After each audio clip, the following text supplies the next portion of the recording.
Mga kapaglaom, maayong buntag kaninyong tanan og malipayong adlaw igpapahulay. Ang atong hilisgutan karong Hulyo 5 giuluhan og unsa kanindot sa mga pulong nga maayong pagkagamit. Ang atong teksto makita sa Proverbio 25:11. Ang usa ka pulong nga maayong pagkagamit sama sa mga mansanas nga bulawan diha sa linala nga salapi.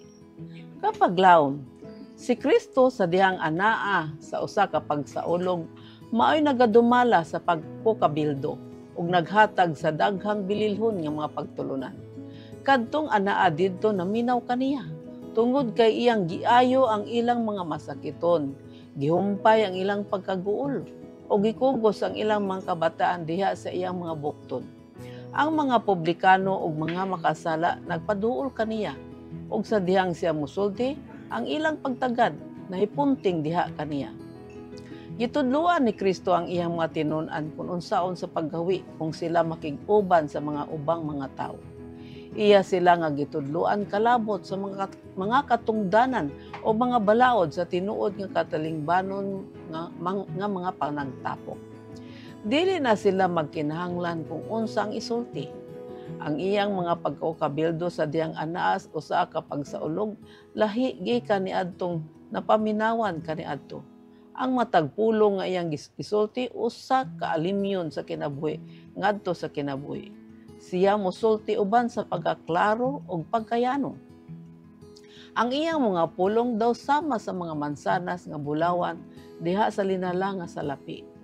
Ang pakig-ambit uban kang Kristo usa ka bililhon gayud. Kini nga pakig-ambit atong kahigayunan nga mabatnan.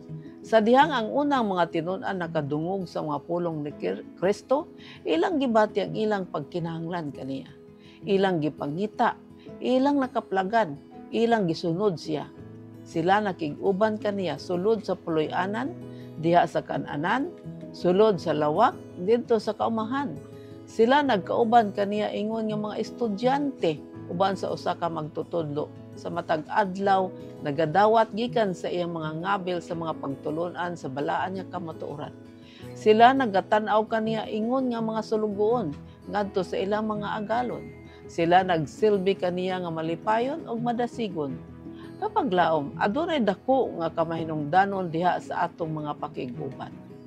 Mahimong daghan kita og mamugna nga pakiguban nga maayo ug makatabang apan walay labing bililhon kaysa ni anang adunay kinatuban nga tawo makahimo sa pakigdugton uban sa walay kinutuban nga Dios.